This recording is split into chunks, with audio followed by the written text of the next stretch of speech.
Oi, quarto ano. Tudo bem com vocês, meninos? Hoje nós vamos começar pela correção das atividades que eu te havia enviado anteriormente, para que vocês fizessem. No nosso módulo 1 do livro didático, as páginas são as seguintes.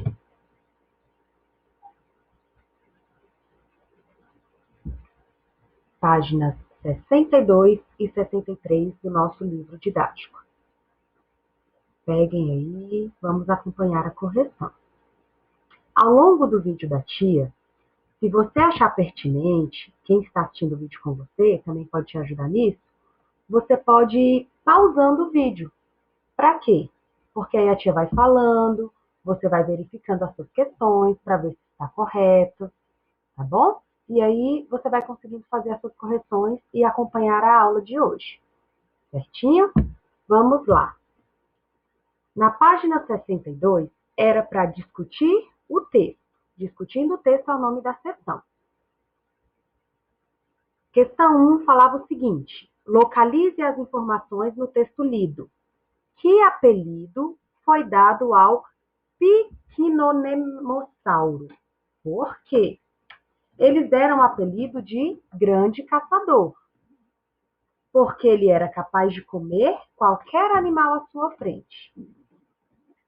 Nessa questão 1, pessoal, ele está realmente falando sobre o peso e a altura, não é mesmo? Do animal que nós vimos lá, que a tia explicou lá na página anterior, na outra aula, da página 60 e 61.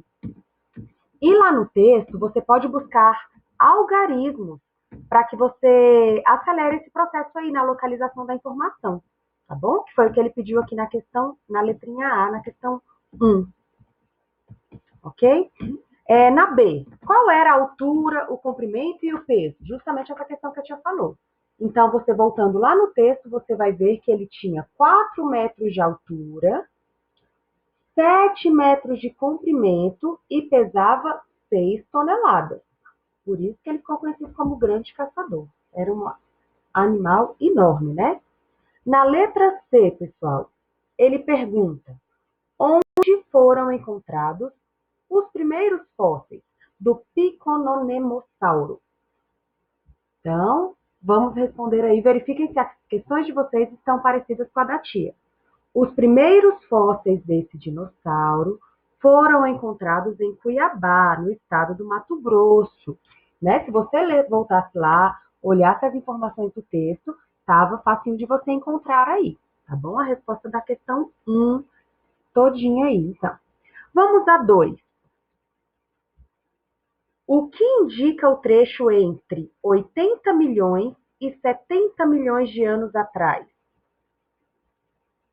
Entre e anos atrás, né? Ele indica um período, pessoal, de tempo, que é uma data não precisa, né? Quando nós usamos o verbo haver com o sentido de tempo que já passou, nós não precisamos usar a expressão atrás. Por exemplo, se a gente falar assim, há 65 milhões de anos atrás, não tem necessidade, né? Porque a gente já usou a expressão há, já significa que já passou, aquilo já passou. Então, na questão 2, ele perguntava o que significa. Então, respondendo à questão 2, informa o período em que se acredita que viveram os picnonemossauros, ou seja, o período que viveu essa espécie, ok? Na questão 3, você deveria relacionar os campos de tabela às informações correspondentes, com relação à alimentação, quando foi encontrado, o nome científico e descrito. Na ordemzinha aí, vê se vocês conseguiram achar essa seguinte ordem. C, B, D, A. Vejam se vocês conseguiram achar essas respostas aí. A seguinte sequência. C, B, D, A.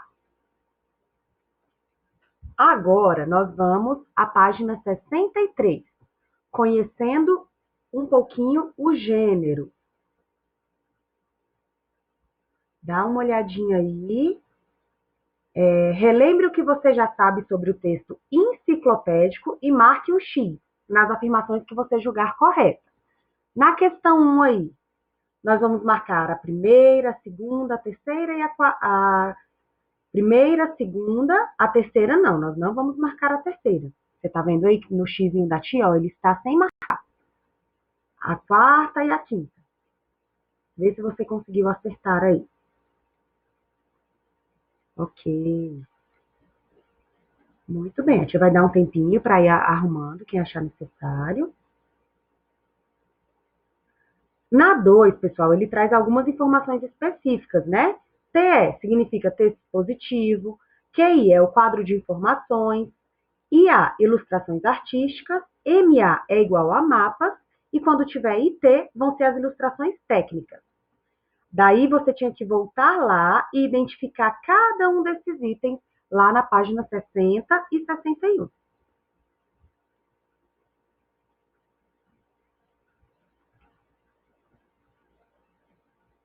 Na questão 3, ele perguntou sobre a questão do por que tem uma criança, né? Ao lado daí da imagem dessa espécie. Porque a altura da criança está servindo como uma forma de medida para que se possa ter noção da altura do picnonemossauro, ou seja, para verificar justamente o tamanho dele, como ele era bem grandão. Certinho? Então, a tia vai dar um tempo agora para você acompanhar essa correção. Se for necessário, pause o vídeo e depois aperta o play novamente.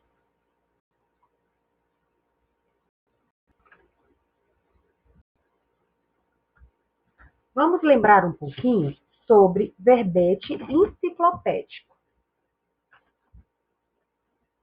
Ele, apesar de fundamentar-se na ciência, não se confunde com os textos de divulgação científica. Eles vinculam recentes descobertas ou propõem novas hipóteses sobre um tema ou uma pesquisa.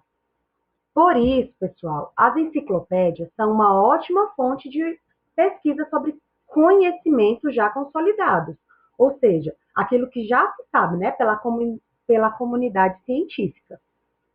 Diante de um assunto que pode trazer novidades, é interessante, por exemplo, um conteúdo mais novo, algo recente. É interessante você buscar também, além das enciclopédias, você pode buscar revistas de divulgação científica para saber sobre esses temas mais atuais, ok? Ainda nessa videoaula, nós vamos fazer a atividade na página 64. Faremos juntos aí essa atividade, ok? Vamos lá. Ó, essa é o que apresenta no seu livro, a página 64. Vamos ler juntos? Observem aí primeiro, com relação à estrutura, que ele traz. Vamos ler este gráfico, né? Ele tem um texto expositivo informativo e ele apresenta duas colunas, da esquerda e da direita. Acompanhe no seu livro aí para ficar melhor a questão da leitura. Elementos da composição do gênero textual. Nós temos o título, a tia está lendo toda a parte do lado esquerdo, texto principal e texto secundário. Agora, elementos da composição do verbete enciclopédico. Temos a entrada, que é o título do verbete, temos o texto que explica as informações essenciais de um assunto, né? Seja ele a origem, as características e as principais descobertas científicas.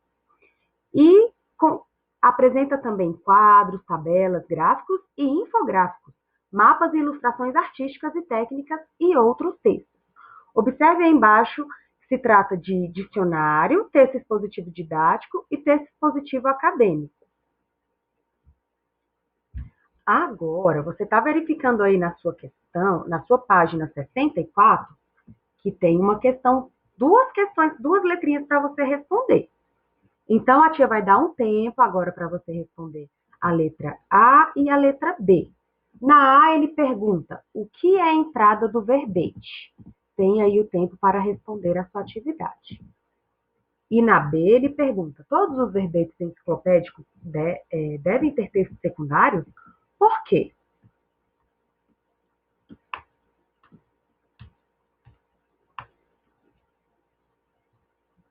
Então, você vai ter esse prazo para responder. E a tia vai dar uma dica. Os itens A e B referem-se à coluna da direita. Então, pause o seu vídeo neste momento para que você possa responder.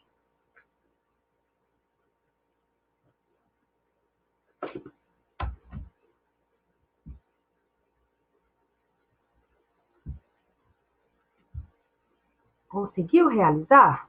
Vamos lá. O que é a entrada do verbete? É o quê? Justamente o título, não é mesmo? Ele permite a sua localização. Nas enciclopédias, há mais de uma entrada por página. Por isso, elas devem ser escritas em fontes maiores ou em negrito, para conseguir esse destaque. Com relação à letra B, perguntou se todos os verbetes enciclopédicos devem ter textos secundários. E ele perguntou por quê. Não, alguns verbetes não apresentam imagens ou gráficos de outros textos. No texto explicativo e informativo, é essencial no texto enciclopédico, mas os outros elementos são o quê? Opcionais, não precisam necessariamente estar ali. Nas enciclopédias com vários verbetes em uma mesma página, alguns verbetes podem receber alguns elementos opcionais, tá bom?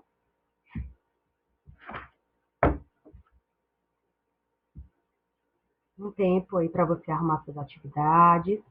Se precisar, como a tia explicou, pausa o vídeo, faz lá, depois volta para a sua videoaula.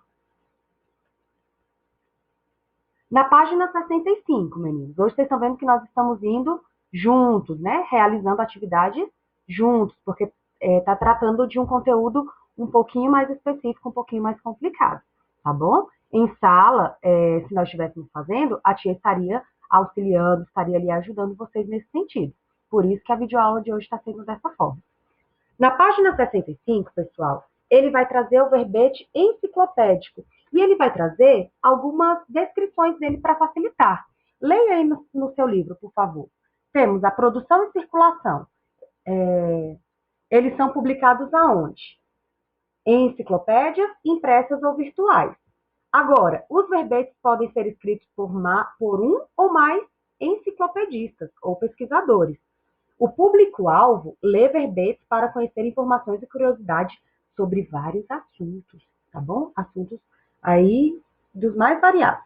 Como fica com relação à linguagem e registro, nessa parte verde? O verbete tem uma linguagem informativa e científica. E então, a linguagem, com isso, o registro da linguagem é formal, tá bom? É os textos mesmo que nós pegamos em enciclopédias, não é isso? Pessoal, deixa eu falar uma coisa com vocês. Atualmente, existem também sites, né? Por exemplo, nós temos a Wikipédia. Ela é uma enciclopédia virtual. Ela é uma grande enciclopédia virtual. Só que muitos usuários que estão cadastrados podem fazer contribuições ali nessa plataforma, escrevendo alguns artigos, escrevendo coisas. Então, não se pode confiar totalmente nas informações contidas, tem que suspeitar dessas fontes, tá bom? Lembra que a gente já conversou com você, cuidar das coisas que nós vemos na internet, que é importante filtrar e saber da veracidade, né? E realmente buscar as fontes, tá bom?